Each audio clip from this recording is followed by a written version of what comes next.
Allez, on me fait signe qu'on démarre. Écoutez, un grand merci à tout le monde.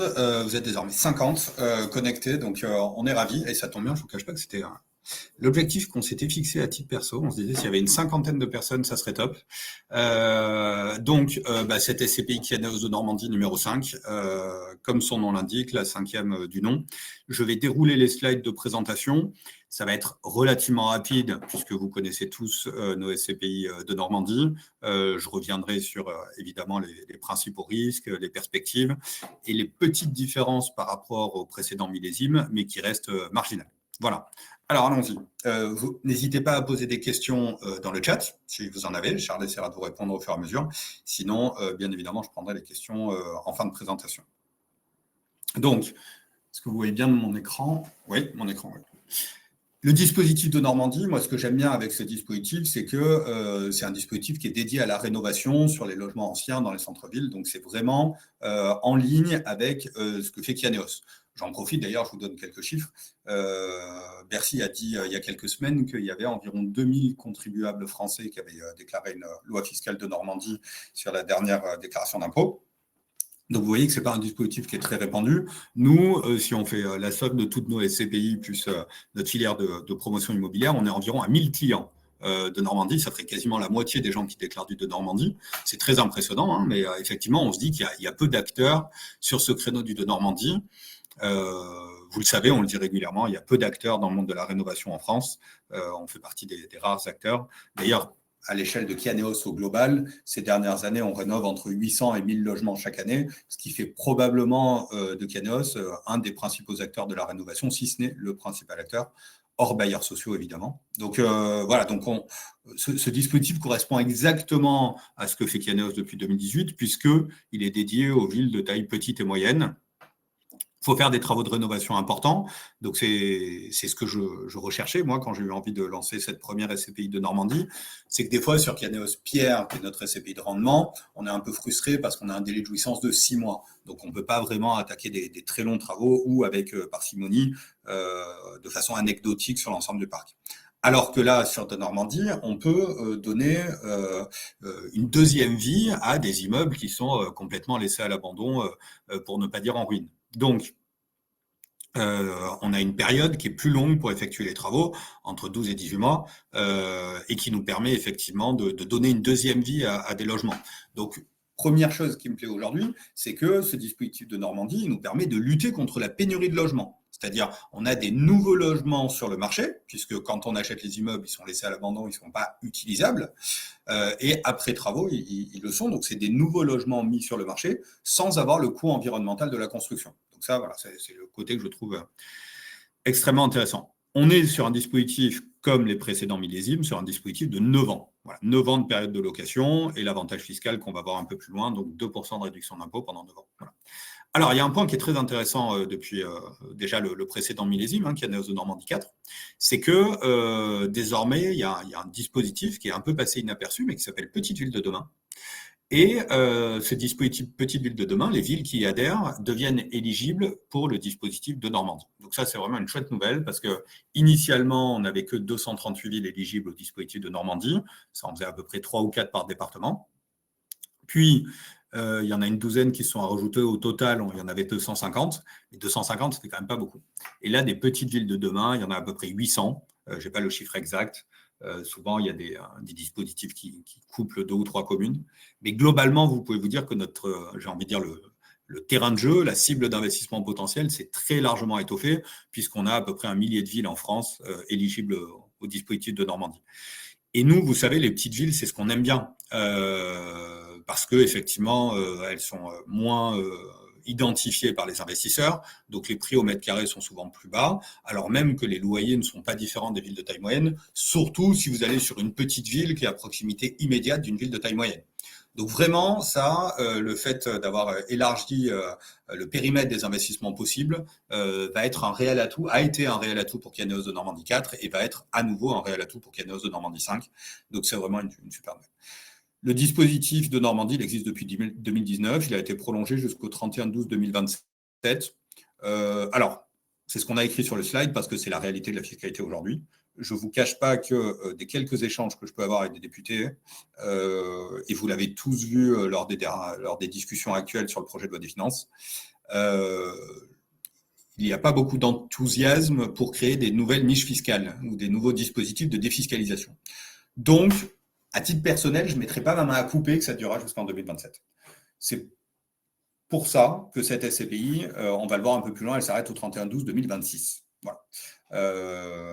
Et effectivement, je ne peux que trop vous inviter à parler de ce dispositif à vos clients dès à présent, parce qu'effectivement, on n'a pas l'impression qu'il y aura pléthore de nouveaux dispositifs fiscaux. Donc, pour vos clients qui ont envie de faire de la défiscalisation, à mon avis, il faut s'intéresser à ce dispositif de Normandie en direct ou via cette SCPI, évidemment. Mais je ne suis pas certain qu'il perdurera pour toujours. Voilà. Alors, comment ça se passe quand vous investissez dans une SCPI de Normandie par rapport à de l'IMO direct ou bien alors même le dispositif de Normandie? Alors, il y a une grande différence par rapport à si vous faites un investissement en direct, c'est que l'avantage fiscal, c'est dès l'année de souscription. Donc, ça veut dire que votre client, il souscrit le 31 décembre 2025, il a l'avantage fiscal sur les revenus 2025. Déjà, je me permets de faire un énorme warning, avertissement, disclaimer, appelez ça comme vous voulez. N'envoyez pas des dossiers de souscription le 31 décembre 2025. Ça serait une bêtise, parce que suffirait qu'il manque un document, que ce document, vous nous l'envoyez le 1er janvier 2026, pour que la souscription bascule sur 2026. Et vous le savez, chez Kianeos, moi j'ai toujours dit que je considère avoir pris des risques sur la stratégie d'investissement. On est les seuls à avoir fait une SCPI de rendement sur le résidentiel, aller dans des petites villes, etc. Enfin, on est vraiment atypique là-dessus. Autant le risque juridique, clairement, on ne l'aime pas. Et donc, du coup, on ne fait pas de largesse sur l'enregistrement des dossiers de souscription. Donc, si on a le dernier document le 1er janvier 2026, la souscription passera sur 2026. Je tiens à vous le dire dès à présent, tous les ans, on a des gens qui râlent sur le sujet, je comprends qu'ils râlent, mais, je le répète, il y aura, je n'irai pas jusqu'à vous dire tolérance zéro, parce que ça peut paraître un peu viril, mais clairement, il n'y a pas de largesse là-dessus. Donc, souscrire en décembre, oui, c'est une bonne idée. Souscrire le 31 décembre, non, ce n'est pas une bonne idée. Même si, je le répète, dans le cadre d'une SCPI, c'est la date de souscription qui compte. Et si effectivement le dossier est complet le 31 décembre, et ben, du coup, la personne a l'avantage fiscal sur l'année 2025. Voilà. Donc ça, c'était la première chose dont je voulais vous parler. On est sur un dispositif 9 ans. Donc, comme je le disais, 2% de réduction d'impôt chaque année pendant 9 ans, ça fait 18% en tout. Pour les gens qui souscrivent en 2025, ça va être de 2025 jusqu'à 2033, évidemment. Donc, ça fait 9 ans inclus. Voilà. On a une bonne nouvelle sur cette SCPI, c'est que on a une banque partenaire, une caisse d'épargne, qui n'est pas trop loin de chez nous, hein, qui a accepté de financer nos travaux via le dispositif d'éco-prêt à taux zéro. Alors ça a été un combat pour moi depuis début d'année 2023 où les sociétés civiles transparentes fiscalement, donc comme les SCPI en sont, comme les SCI à l'IR, comme les SCPI, etc., sont éligibles à ce dispositif d'éco-prêt à taux zéro. J'ai pris mon bâton de pèlerin pour essayer de trouver une banque qui acceptait de le faire. Vous voyez que la complexité, elle est où? Elle est que c'est un dispositif qui est fait pour les particuliers, avec des prêts allant entre 30 et 50 000 euros. Ça peut être moins, mais voilà, le plafond était à 30 000, il a été remonté à 50 000.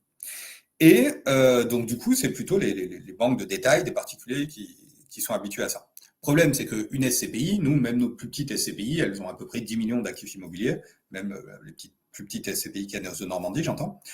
Et donc, du coup, forcément, on est traité comme des professionnels. Et on n'arrivait pas à trouver une banque qui nous disait « Ok, vous êtes un client pro, mais on va vous mettre en contact avec notre banque de détail pour vous faire des éco-prêts à taux zéro comme des particuliers. » Il y a une banque qui a réussi à faire ça. Franchement, chapeau bas pour leur implication sur la rénovation, sur leur motivation, sur leur sincérité, parce que j'ai envie de dire, c'est pas tout de le dire, encore faut-il le faire. Et vraiment, je suis admiratif. Donc, on a une ligne sur Kianeos Pierre, on en a déjà fait plusieurs dizaines. Je crois qu'on va s'approcher on a dû dépasser 50. À mon avis, d'ici la fin de l'année, on sera peut-être pas loin de 80 ou 100 éco-prêts à taux zéro. Donc, encore une fois, avec une taille moyenne à 30 000 euros, ça va faire 2,5 millions ou 3 millions d'euros d'éco-prêts à taux zéro sur Kianeos Pierre. Donc, c'est formidable. Mais sur Kianéos de Normandie, ce qui est encore plus formidable, c'est que tous les travaux qu'on va faire seront éligibles à des dispositifs d'éco-prêt à taux zéro, puisque du coup, on fait des très grosses rénovations, on achète des ruines. Donc, ce dispositif d'éco-prêt à taux zéro, il faut atteindre un certain niveau d'économie d'énergie, qui est d'ailleurs un peu plus ambitieux que le de Normandie, pas beaucoup plus, mais un petit peu. Nous, dans tous les cas, on va très au-delà de tous ces objectifs, donc ce n'est pas le sujet. Mais il faut aussi faire certains gestes de rénovation, et donc sur de Normandie, on les fait tous, donc vraiment, il n'y a aucune limite. Donc je pense, mais ce n'est pas garanti, mais je pense, s'il doit faire une cible, qu'on aura à peu près 30% de prêt à taux zéro dans cette SCPI. Et c'est formidable parce que là où sur nos précédents millésimes, on visait une rentabilité, un taux de distribution, excusez-moi, autour de 3-3,5%, bah là, du coup, on est entre 3,5 et 4, pour la simple et bonne raison qu'on aura de la dette gratuite. Voilà, c'est aussi simple que ça. Donc, c'est formidable pour les investisseurs. Ça a été difficile de trouver cette banque. J'ai essuyé beaucoup de reflux, mais je suis content de pouvoir proposer ce dispositif, enfin, ce booster de rentabilité aux investisseurs. Voilà. Sachez que, je vous le rappelle quand même, qui dit prêt dit booster de rentabilité, mais dit aussi booster de risque. Une SCPI, par définition, si elle est plus endettée, elle a plus de risques. Ça, c'est le b.a.-ba de la finance. Voilà. Et ben ça tombe bien, c'est ce qui était écrit dans le 4e slide. Tout va bien. Alors, les risques, on va en parler. Vous les connaissez, j'ai envie de vous dire. Donc, le premier, c'est le risque lié au dispositif fiscal. Donc, ce n'est pas garanti, même si je ne vous cache pas que là-dessus, on met ceinture et bretelles. Donc, effectivement, c'est jamais garanti, mais croyez-moi bien que sur chaque logement, sur chaque immeuble, sur chaque dossier locataire, sur chaque tout, on fait un focus très, très précis. On a des tableaux de suivi extrêmement précis. On récupère tous les documents, on les double sauvegarde, etc., pour s'assurer qu'on respecte bien l'avantage fiscal. Mais encore une fois, tout ça n'est pas complètement garanti, évidemment. On ne peut jamais rien garantir. Votre investisseur, il est bloqué. Ça, c'est très important. On va y revenir un peu plus loin. Mais sachez qu'on pourrait considérer qu'il est bloqué. Il y a un mécanisme de retrait sur le marché secondaire, mais c'est une très mauvaise idée de retirer ses parts. J'en parlerai plus loin dans la présentation. Et donc, effectivement, s'il venait amener à retirer ses parts, il perd l'avantage fiscal, il doit le rembourser. Donc, vraiment, c'est une mauvaise idée. Voilà. Et puis après, il y a les risques inhérents à la SCPI. Ça, c'est les mêmes que pour toutes les SCPI. Un risque de perte en capital, évidemment. Risque de liquidité, c'est encore plus vrai sur une capitale fixe. Je vous répète, la liquidité n'est pas assurée sur une capitale fixe. On peut avoir un marché secondaire. Dans le cas des SCPI fiscales, le prix est très souvent très décoté, puisque quand on vend ses parts, on perd l'avantage fiscal et celui qui les achète n'a pas l'avantage fiscal. Donc vraiment, le risque lié à l'endettement, je viens d'en parler, mais on est très content de s'endetter à taux zéro. Et les revenus ne sont pas garantis, mais ça, vous le savez, c'est pour toutes les SCPI.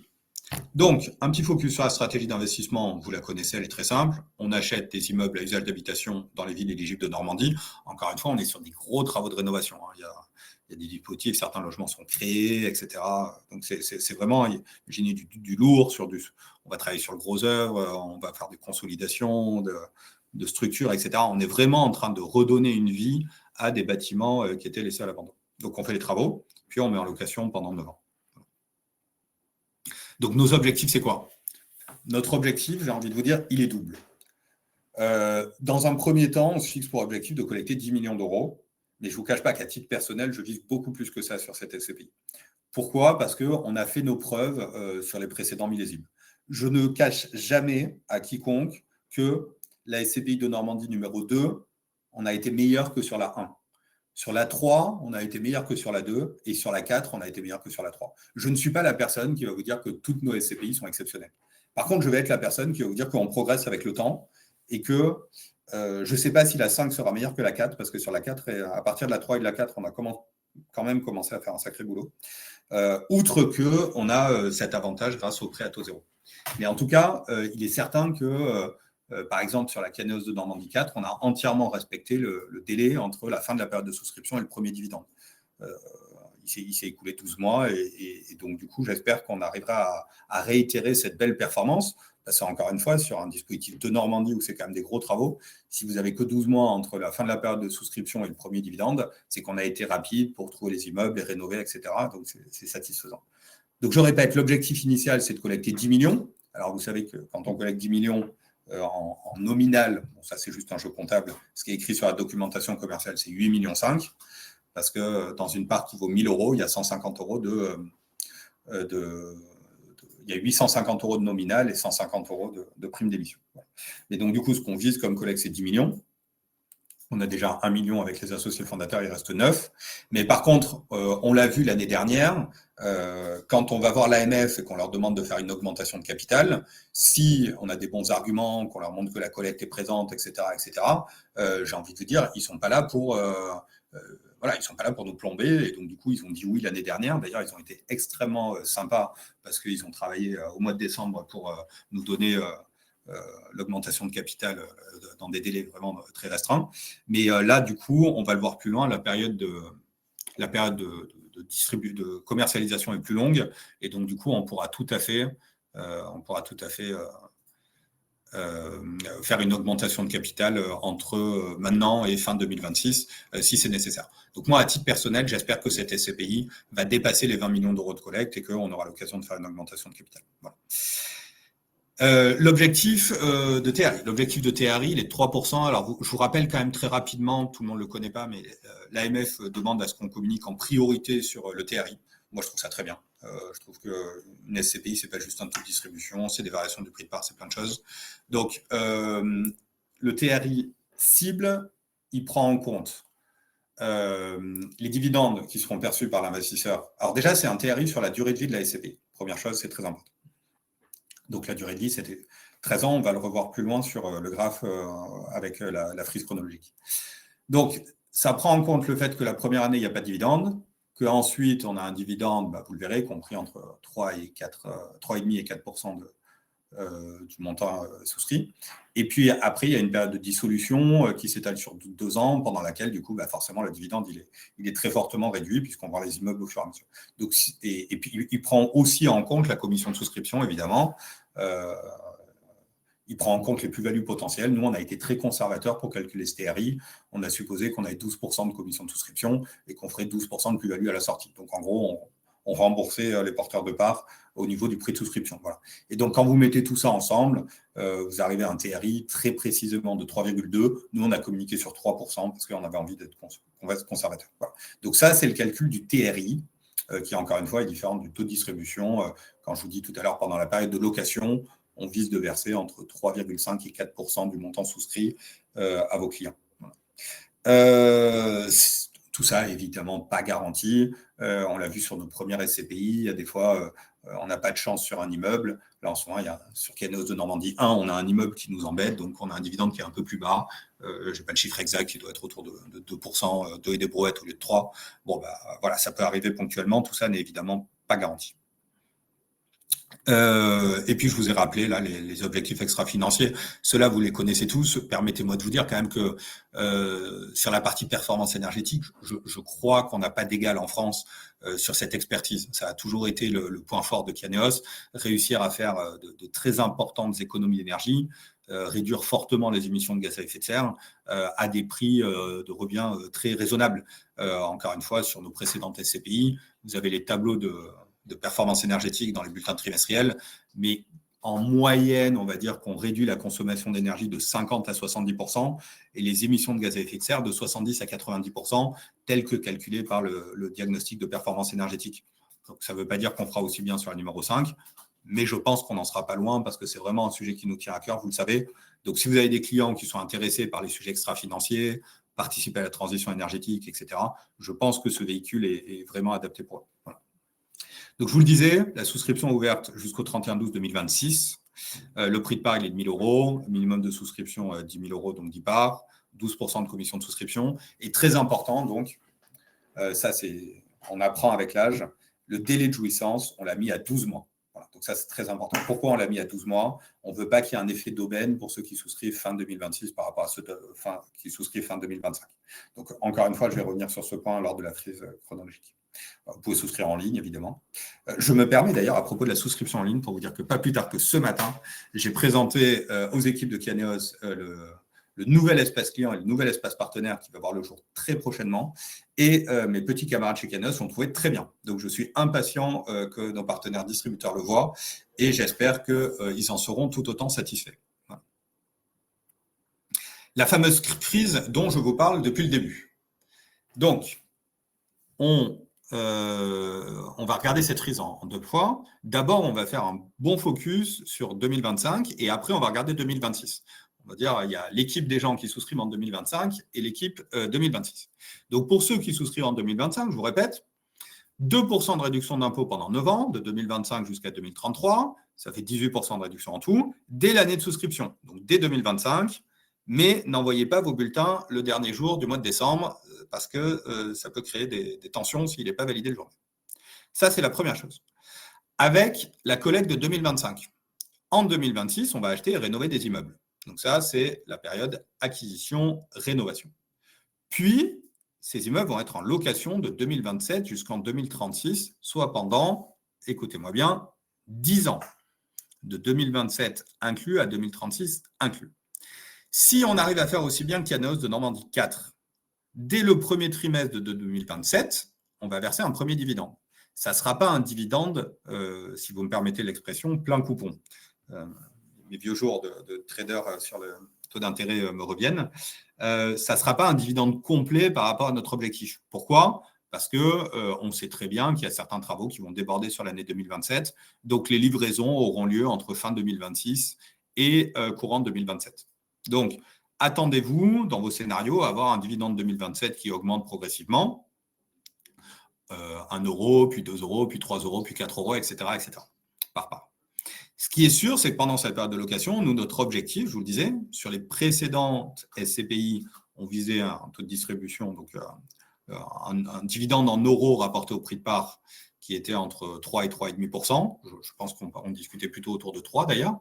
Alors que sur celle-là, on s'est dit, on va être entre 3,5 et 4 pour la simple et bonne raison qu'on aura ce booster de performance grâce au dispositif des coprêts à taux zéro. Voilà. Puis, 2037, c'est la dissolution. D'accord ? Donc, je récapitule. 2025, on souscrit avantage fiscal jusqu'en 2033. 2027, on commence à percevoir les premiers dividendes crescendo. Et puis, des dividendes qui, c'est notre cible, non garantie évidemment, seront de 3,5 à 4% du montant souscrit jusqu'en 2036. Et 2037, on démarre la dissolution. J'y reviendrai juste après sur la période de dissolution. Maintenant, on va regarder la team 2026, donc l'équipe des gens qui vont souscrire en 2026. Et ben, j'ai envie de vous dire, c'est tout pareil décalé d'un an. Ils souscrivent en 2026. Avec la collecte 2026, on achète et on rénove en 2027. Puis, en 2028, ils commencent à percevoir leurs premiers dividendes qui iront crescendo pour atteindre, on l'espère, c'est notre objectif, un taux de distribution compris entre 3,5 et 4%. Alors, vous savez que sur les SCPI à capital fixe, quand je dis taux de distribution, c'est un abus de langage. Il faudrait parler de dividendes rapportés au prix de part. Mais bon, je pense que vous me comprenez. Et donc, je le disais, la seule différence entre l'équipe 2025 et l'équipe 2026, c'est la période de location. Les gens qui souscrivent en 2025, il y aura un an de plus de période de location. Puisque, pour tout le monde, on se retrouve en 2037 sur la dissolution. Et sur la dissolution, je vous en dis quelques mots. Notre objectif, c'est de vendre la moitié du parc en 2037, 40% en 2038 et 10% plus tard. Alors, pourquoi 10% plus tard ? Parce que, encore une fois, je ne suis pas celui qui va vous dire en 2 ans, on va tout vendre, ça sera bouclé et tout ira bien. Non. Je suis celui qui va vous dire que sur la quinzaine d'immeubles qu'on aura, douzaine, quinzaine, vingtaine, suivant combien on collecte, il y en a un certain nombre qu'on va vendre à la découpe pour maximiser la potentielle plus-value, en tout cas, ou minimiser le moins-value, appelez ça comme vous voulez, mais pour les vendre le plus cher possible. Et je suis persuadé, même si on n'a pas encore dissous de SCPI, je suis persuadé qu'il y aura des super apparts qu'on voudra vendre cher, et pour les vendre cher, ça va prendre du temps. Ou il y aura des apparts qui ne seront pas plus chers, qui ne seront pas très chers, il y aura des apparts qui ne seront pas super, qui seront peut-être des studios, des petites surfaces, etc., qu'on a plus de mal à vendre et sur lesquels ça prendra plus de temps à la vendre. Donc, je suis persuadé qu'on va avoir quelques logements dans cette SCPI qu'on mettra du temps à vendre. Mais mon objectif, c'est de me dire, si la première année, c'est-à-dire 2037, on rembourse la moitié de la SCPI aux porteurs de parts et la deuxième année, 40%, et bien déjà, les porteurs de parts seront contents de voir qu'à horizon 2 ans, ils ont récupéré la quasi-totalité des billes qu'ils doivent récupérer. D'accord ? Je vous rappelle comment ça se passe les ventes. Imaginez que vous avez un client qui a souscrit 100 000 euros. Imaginez que cette SCPI fait 10 millions d'euros. Il a donc 1% des parts de la SCPI. Donc, quand on revend les appartements ou les maisons, il va bénéficier de 1% du fruit des reventes. net de fiscalité. S'il y a de la plus-value, je répète, s'il y a de la plus-value, alors il y a de la fiscalité, elle est payée par la SCPI et on reverse l'argent net de l'impôt sur les plus-values au client. L'impôt sur les plus-values, pour la petite histoire, est calculé exactement de la même manière que l'impôt des particuliers, c'est-à-dire avec des abattements de durée de détention, etc. etc. Voilà. Donc, je répète, la cible, 50% en 2037, 40% en 2038. Faisons un exemple. Vous avez un client, il souscrit 100 000 euros dans Kianos de Normandie 5. Ah, d'ailleurs, je me permets de vous dire à propos d'exemple, on a fait un petit fichier Excel qui permet d'évaluer la performance financière. Donc, encore une fois, vous pouvez nous envoyer un mail, on vous l'envoie, vous pouvez vous amuser avec ce fichier. Effectivement, comme on l'écrit en gros en premier onglet du fichier Excel, ça ne garantit en rien les performances, puisque en fait, vous êtes juste en train de construire vous-même les scénarios qui vous paraissent le plus adéquat pour les présenter à vos clients. Mais en tout cas, sollicitez-nous pour le petit fichier Excel. Voilà. Donc, je le disais, votre client souscrit 100 000 euros. Ben, il y a deux choses. Il y a l'avantage fiscal d'une part, les revenus potentiels d'autre part. Donc, l'avantage fiscal, on l'a dit, 2% par an pendant 9 ans. Donc, pour 100 000 euros, ça fait 18 000 euros. Donc, formidable. Versement, toujours pareil, étalé sur 9 ans. Donc, ah oui, excusez-moi, je reformule. Cette réduction est étalée sur 9 ans, donc 2 000 euros par an pendant 9 ans. Ça, on en a parlé. Je vous rappelle, ce que je vous ai dit en préambule, c'est qu'on est extrêmement vigilant sur le fait que cette SCPI remplisse tous les critères du dispositif de Normandie, mais on a une obligation réglementaire, et c'est bien normal, de vous alerter sur le fait qu'il y a un risque que la SCPI ne remplisse pas l'avantage fiscal. Mais j'ai envie de vous dire, c'est comme pour toutes les SCPI fiscales. Voilà. Et puis de l'autre côté, au niveau de ce qui sont des revenus potentiels, je vous le disais, ils sont versés trimestriellement, comme toutes les SCPI de Caneos. Et donc, du coup, on vise, pour 100 000 euros, de reverser aux clients entre 3 500 et 4 000 euros par an. Je le répète, pas dès la première année où les revenus sont versés, parce que la première année, ça va crescendo, mais dans les années suivantes, sur l'ensemble de la vie de la SCPI, si en moyenne, on a réussi à faire environ 3 500 ou 4 000 euros par an, on sera très, très, très satisfait. Ça fera une SCPI, donc je le répète, avec d'une part le rendement des revenus de 3,5 ou 4%, plus l'avantage fiscal 2%, qui est quand même un avantage fiscal net d'impôt par nature. Ça fait une excellente performance pour des gens qui sont très fiscalisés. Donc, ça se regarde de près tout ça. Voilà. On vous rappelle que la fiscalité des revenus est soumise aux revenus fonciers, comme toutes les SCPI, et que les revenus ne sont pas garantis, comme toutes les SCPI. Vous savez tout ça très bien. Quelques exemples de rénovation sur lesquels je vais passer assez rapidement, parce que je crois que j'étais assez long dans ma présentation. Mais voilà le genre d'immeuble laissé à l'abandon qu'on achète. Voilà ce qu'on en fait. Alors, vous savez que j'aime bien les avertissements. J'en rajoute un. Vous voyez que là, on est en DPE A. Alors, souvent, j'ai mon équipe travaux qui vient me voir et qui me dit « Jérémy, regarde ça, DPE A, comment j'ai fait du bon boulot ?» Et moi, je félicite ces gens. Je leur dis « Effectivement, c'est génial, vous avez fait un boulot de dingue, je suis ravi. Je ne pourrais pas être plus heureux. » Mais je me dois de vous dire le fond de ma pensée, puisque c'est ma manière d'être. Je ne pense pas qu'on puisse atteindre un DPE A en rénovation. Je ne crois pas que ce soit possible, à moins de tout détruire à l'intérieur et de repartir de 4 murs, ce qui n'est même pas intéressant d'un point de vue environnemental. Par contre, ce que je pense, c'est que le DPE, il a des qualités et des défauts, il n'est pas entièrement fiable.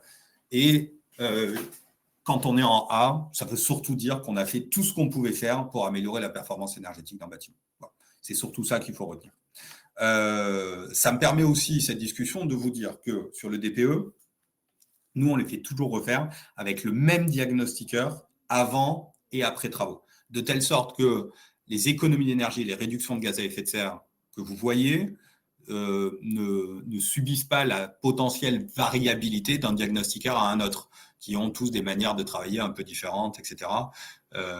Et d'ailleurs, je crois que c'est UFC Que Choisir qui disait quand on fait faire un DPE d'un même logement à plusieurs diagnostiqueurs, on ne trouve pas le même résultat. Ils ont raison, on constate la même chose. Donc nous, sur de Normandie, on prend le même diagnostiqueur, avant, après, et comme ça, on est sûr qu'il n'y a pas de variabilité là-dessus, et que les chiffres qu'on voit, qui, je le répète, je pense, j'espère pas me tromper en disant ça, mais je ne pense pas qu'on est d'égal sur ces niveaux de performance énergétique. Encore une fois, autour de 50 à 70% d'économie d'énergie, 70 à 90% de réduction de gaz à effet de serre. Je vous fais là-dessus une moyenne, il y a bien évidemment certaines différences, mais donc, du coup, c'est plutôt le reflet de l'effort du propriétaire que le reflet d'un seuil très théorique, je le répète. ce niveau de 70 kWh par mètre carré et par an, il faut le prendre comme quelque chose de théorique. C'est pour ça d'ailleurs qu'on présente souvent les économies d'énergie plus que les seuils atteints. Voilà. Mais donc à nouveau à Arras, vous voyez qu'on a acheté du F et on en a fait du B, et certains logements étaient en A également. Et j'ai terminé. On a des questions ? On a des questions. Les clients qui investissent en 2025 seront-ils tout de même exposés sur les acquisitions 2026 ? Absolument. Il y a une seule et même SCPI. Soyons clairs, il y a une seule et même SCPI. Ceux qui achètent en 2025, avec la collecte de 2025, on achète des immeubles en 2026. Et donc, du coup, ils ont 1 an de délai de jouissance. Et donc, début 2027, ils commencent à percevoir un dividende. Ceux qui achètent en 2026, on va utiliser la collecte de 2026 pour acheter et rénover en 2027. Et ils vont avoir leur premier dividende en 2028. Après, je le répète, 1 an de délai de jouissance. Mais en 2028, j'ai envie de vous dire, c'est comme une SCPI à capital variable. Tout le monde est en jouissance, tous les immeubles sont rénovés et tout le monde se partage le même dividende jusqu'en 2037 où on revend et tout le monde se partage les fruits de la revente. Voilà. J'espère avoir répondu à la question. On me fait signe que j'ai répondu à la question. Dans le cadre des opérations de Normandie, est-ce que le prix des immeubles rénovés, entre parenthèses achat plus rénovation, est cohérent avec le prix du marché local ? C'est une excellente question. C'est une excellente question. J'avais oublié d'aborder ce point. Je remercie Charles va me dire qui a posé la question. Je remercie la personne qui a posé la question. J'aimerais arrêter le partage. Charles, est-ce que j'ai réussi à arrêter le partage ? J'ai réussi à arrêter le partage. Je suis content. Nous, on a des objectifs non garantis de prix de revient sur ces SCPI de Normandie. Parce qu'on le sait, le problème dans les dispositifs fiscaux, surtout dans les dispositifs fiscaux où l'avantage fiscal est indexé sur le montant des travaux, comme déficit foncier, loi Malraux, etc., on a tendance à se dire on fait une tonne de travaux et on a une tonne d'avantages fiscaux. Et si on fait une tonne de travaux, on a un prix de revient de dingue, et quand on revend, c'est la catastrophe.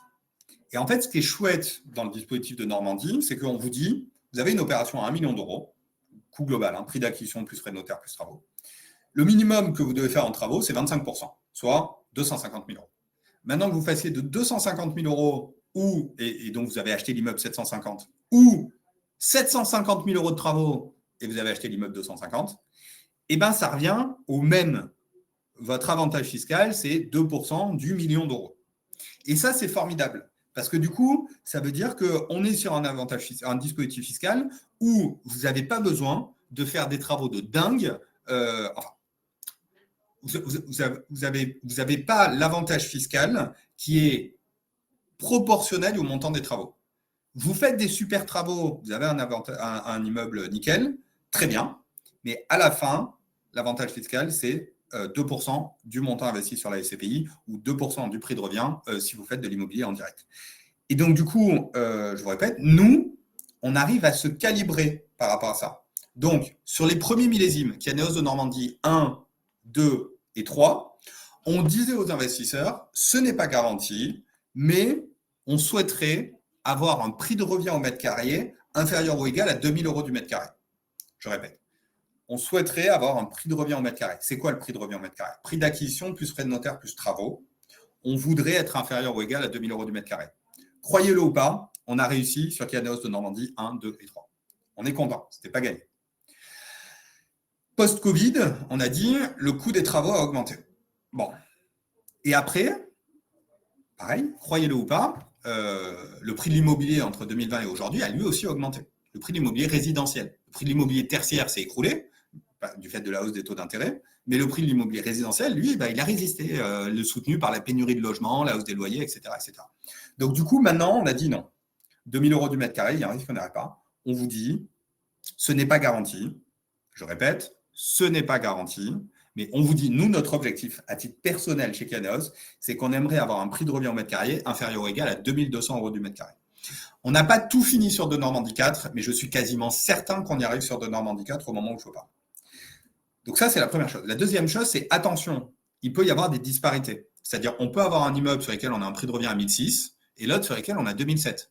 Sur de Normandie 4, on a un immeuble de dingue à Béziers, il est magnifique, à s'enrouler par terre.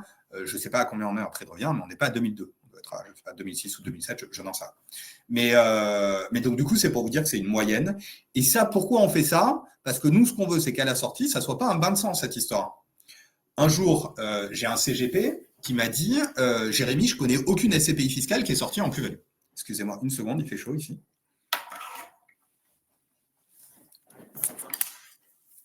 Donc, je répète, un jour, j'ai un CGP avec qui je m'entends bien qui me dit Jérémy, je connais aucune SCPI fiscale qui est sortie en plus-value.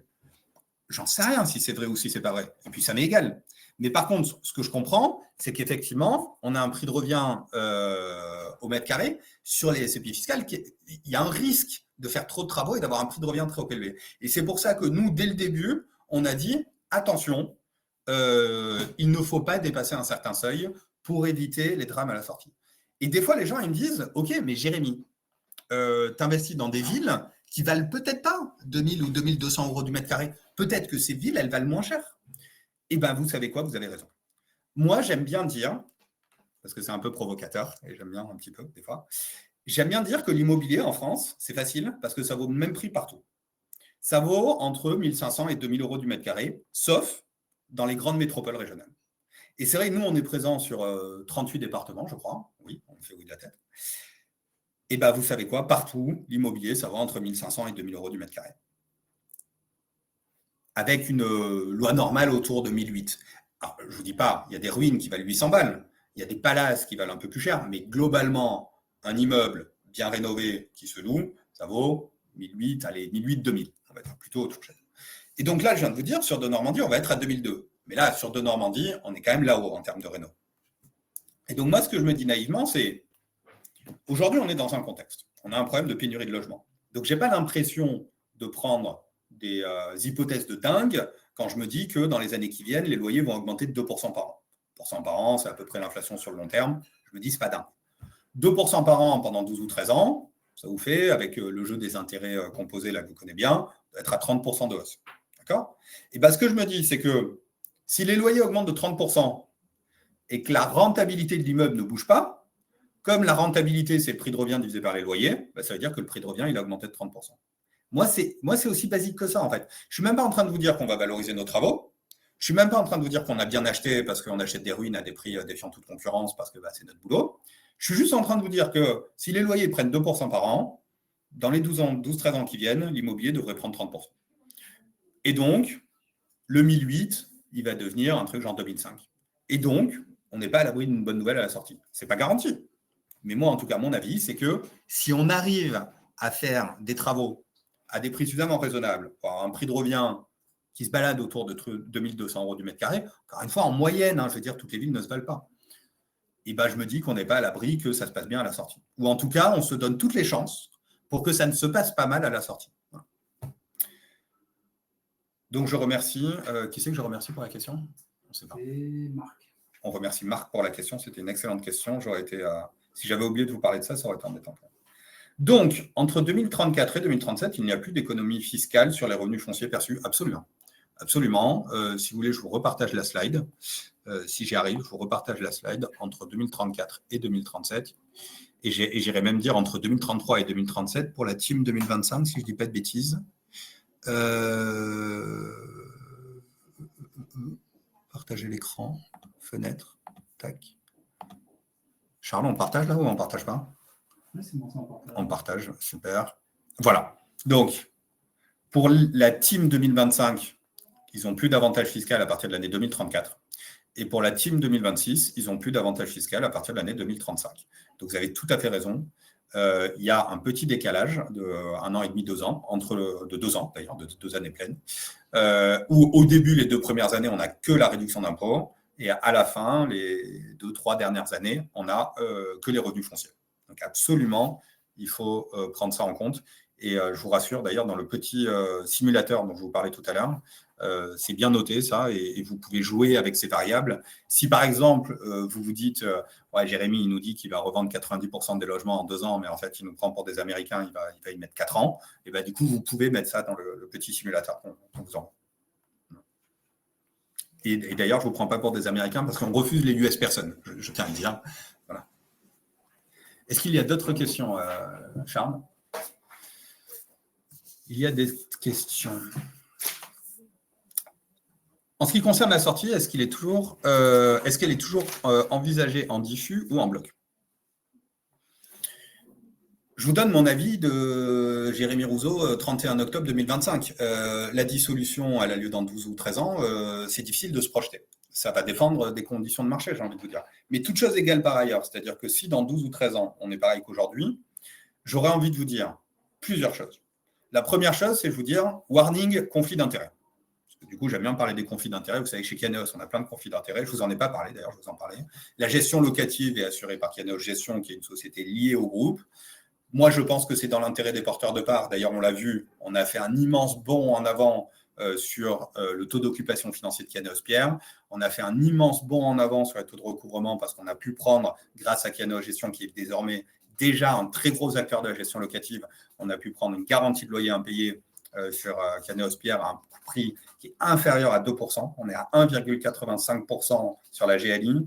Et avec en plus les coûts administratifs, on est à moins de 2%. Sur notre GLI, je veux dire, je vous mets au défi de trouver une GLI à moins de 2%. Et donc, du coup, les SCPI Kianeos de Normandie en bénéficient également. Et Kianeos Gestion, effectivement, c'est une société qui m'appartient et qui est payée par les SCPI. Donc, il y a un conflit d'intérêt. Pour encadrer ce conflit d'intérêt, on dit on travaille à prix unique, 5% hors taxe en honoraires de gestion locative, barème loi allure plafonné à 1 an sur la relac. Deuxième chose, on travaille avec une société qui est aussi une société du groupe, qui m'appartient également, évidemment, donc une société de dépannage et de maintenance, ce qui nous permet de travailler avec un bordereau de prix unitaire. Et ça, c'est extrêmement important parce qu'il y a des zones en France où vous avez du mal à trouver des plombiers pour changer des chauffe-eau, alors qu'il y a des zones en France où c'est très facile. Quand c'est très facile, vous le payez 800 balles, quand c'est difficile, vous le payez 1500 balles. Mais dans tous les cas, les plombiers, ils ont la flemme de se déplacer pour un chauffe-eau, donc ils vont mettre une semaine pour changer votre chauffe-eau, et en une semaine, vous avez un locataire qui vous a collé un procès. J'exagère volontairement, mais pas si loin. Et de toute façon, ce n'est pas ma volonté de mettre une semaine pour changer un chauffe-eau. Moi, ma volonté, c'est que mon locataire soit bien traité. Donc, encore une fois, on a notre propre société de dépannage et de maintenance qui travaille avec un bordereau de prix unitaire, qui est disponible sur simple demande à tous les gens qui le souhaitent. Ils nous envoient un mail sur la boîte contact, on leur envoie le bordereau de prix unitaire, et qui permet d'avoir des prix identiques partout en France, qui sont moins chers que ce qu'on payait avant d'avoir cette société. Donc, ça, c'est le premier point. Donc, je continue sur mes histoires de conflit d'intérêts. Moi, j'ai clairement dit aux organes qui nous contrôlent, etc., qu'à la sortie des deux Normandies, on aurait le droit de se porter acquéreur avec la SCPI Kianeos Pierre. S'il y a des immeubles qu'on a parfaitement rénovés, alors je ne dirais pas si, ces immeubles-là qu'on aura parfaitement rénovés, parce que autant sur le reste, il y a des avertissements, autant là-dessus, je vous garantis qu'on fait des belles rénovations. Donc, ces immeubles qu'on aura très bien rénovés, et bien du coup, comme on sait comment on a fait la réno, évidemment qu'on aura envie de les racheter sur Kianeos Pierre.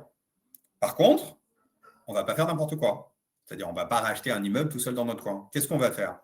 On ne va pas décider du prix. On va prendre un expert externe pour décider du prix.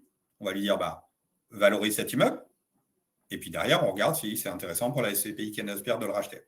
2, on va faire une assemblée générale. On va dire à tous les porteurs de parts, Kianeos Pierre pour acheter tel immeuble. Vous êtes intéressé? Oui, non. Validez la transaction? Oui, non. Vous dites oui, la transaction, elle se fait. Vous dites non, la transaction, elle ne se fait pas et on essaye d'aller vendre ailleurs. D'accord? La différence entre bloc et diffus, c'est quoi? C'est que, globalement, on peut se dire qu'en bloc, on va vendre plus vite et moins cher.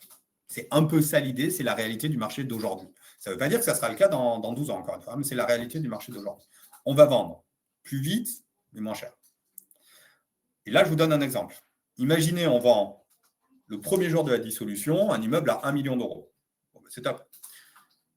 Et imaginez ce même immeuble, on ne le vend pas au premier jour de la dissolution, mais on le vend 2 ans plus tard et on le vend 5% plus cher, 1 50 000 €. Et bien là, j'ai envie de vous dire, ce n'est pas évident que ça soit mieux de le vendre 5% plus cher 2 ans plus tard. Parce que peut-être que votre client, il aura envie de récupérer son argent et il arrivera à le placer à un taux supérieur à 2,5% par an, donc 5% sur 2 ans. Vous voyez ce que je veux dire?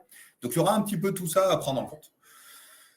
Mais, encore une fois, si la dissolution devait se passer aujourd'hui, ce qu'on voit sur le marché, c'est que Les immeubles en bloc avec plutôt des petites surfaces. Alors nous, vous savez, on fait quasiment pas de studio, hein, c'est vraiment marginal. Donc pour nous, des petites surfaces, c'est des 2 pièces de 40 mètres carrés. Beaucoup de 2 pièces de 40 mètres carrés, c'est plutôt des produits d'investisseurs que, à mon avis, on a intérêt à vendre en bloc parce que c'est là où ils sont le plus liquides plutôt que de mettre en copro, de trouver des gens qui veulent des 40 mètres carrés, etc. Surtout dans les villes de taille petite ou moyenne de province. Voilà. Donc ceux-là, à mon avis, seront plutôt vendus en bloc, à mon avis, hein, je ne garantis rien, mais plutôt vendus en bloc. Alors que ce qu'on essaye d'ailleurs de beaucoup faire dans le Canal de Normandie, les maisons seront très certainement vendues à la découpe. Très certainement. Clairement, je n'imagine pas un scénario où on ne vend pas les maisons à la découpe. Et on a des maisons, je crois, dans quasiment toutes nos SCPI de Normandie. On n'en a pas beaucoup, mais on en a quelques-unes. Je réfléchis, mais je crois qu'il y en a partout. Et après, les immeubles avec les grands appartements, là, pareil. Les immeubles avec les grands appartements, à mon avis, si on est dans un marché où il y a des primo-accédants qui cherchent des grands apparts, je pense que c'est plus intéressant à la découpe que en bloc, parce que ce n'est pas des produits d'investissement. Les grands appartements, nous, on en fait parce qu'il y a ce sujet d'impact social et qu'on sait que les grandes familles ont de plus en plus de mal. En fait, globalement, tout le monde a du mal à se loger dans le marché locatif, mais les familles nombreuses encore plus que les autres. Donc, du coup, nous, on s'emploie à faire des grandes familles. Ça tire un peu la rentabilité vers le bas, mais on pense que c'est des perspectives pour des meilleurs prix de vente à la sortie. Donc là, j'espère que j'ai répondu à ce qui concerne la question. Est-elle toujours envisagée en diffus en bloc? Charles, si tu peux vérifier dans le chat que j'ai bien répondu à la question, ça serait top. Quelle est votre stratégie pour rester compétitif face aux SCPI de rendement dont les TRI dépassent les 5%? Alors, là-dessus,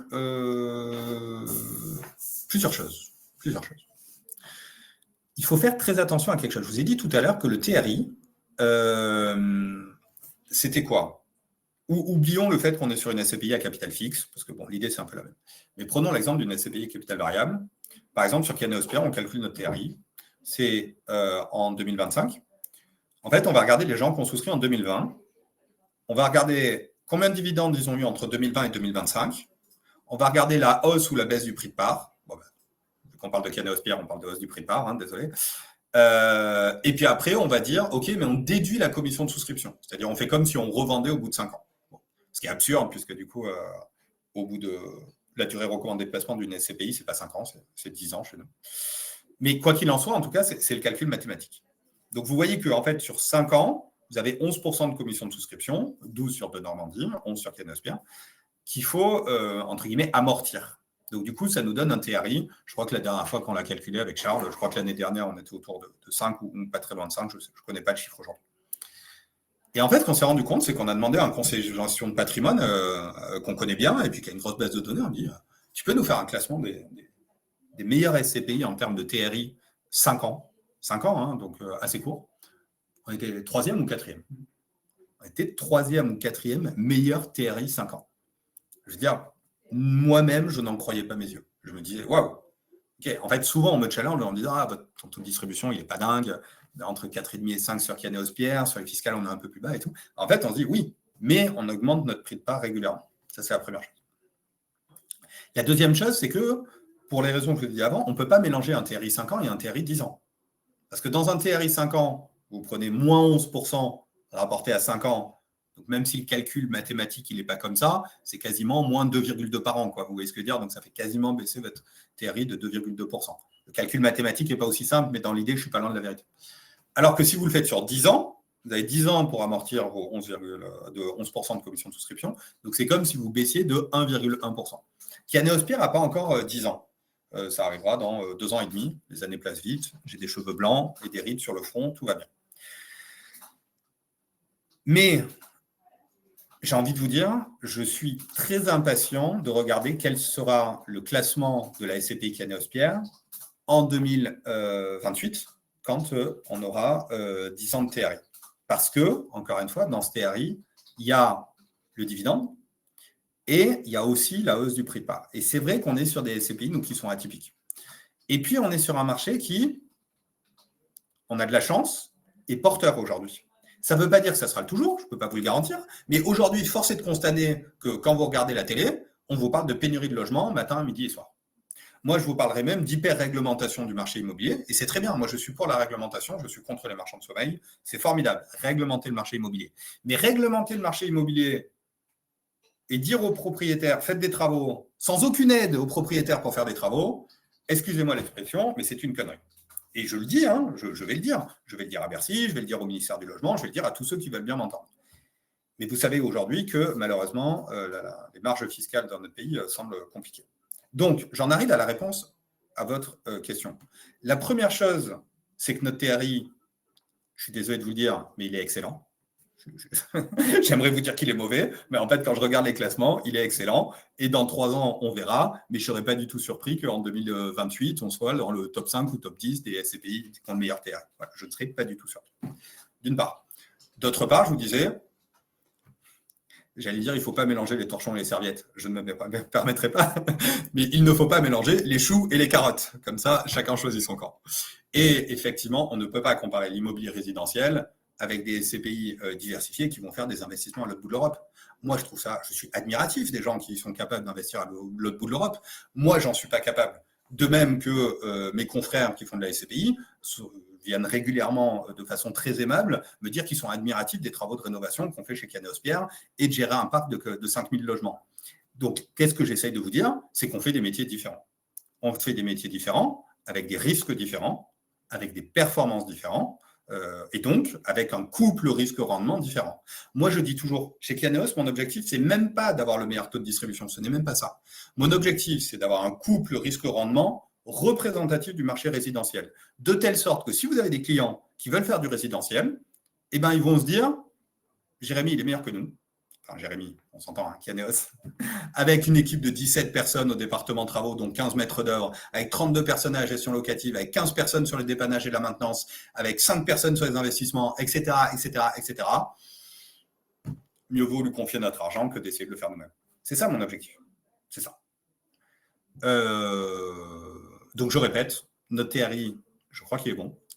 Et on ne peut pas vraiment comparer l'immobilier résidentiel avec une SCPI diversifiée européenne qui va faire des investissements dans des pays plus ou moins lointains en Europe. Voilà. Avec évidemment des risques et des rendements qui sont différents. Moi, je le répète à toutes mes présentations, je prends de la diversification. Je pense qu'une bonne manière d'investir son argent, c'est de l'investir de manière diversifiée. Et je suis persuadé que l'immobilier résidentiel est un réel atout de diversification dans une SCPI, dans une allocation de SCPI. Voilà. On m'a dit qu'il n'y avait plus d'autres questions. J'en suis ravi. Et en plus, j'ai terminé sur le sujet de la diversification, qui est un sujet qui me tient à cœur.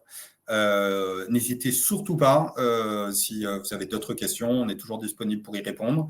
Un immense merci à vous tous qui portez un intérêt au SCPI Caneos. Vous savez, je le dis souvent, on fait des chouettes rénaux. Très souvent, on me félicite moi, mais je vous rappelle que d'une part, je ne suis pas seul. Il y a désormais plus de 80 personnes dans le groupe Caneos, donc je ne suis pas seul. Et surtout, si vous n'étiez pas là pour nous apporter votre épargne, on ne pourrait pas rénover le logement. Donc, un grand merci à vous et à très bientôt, j'espère.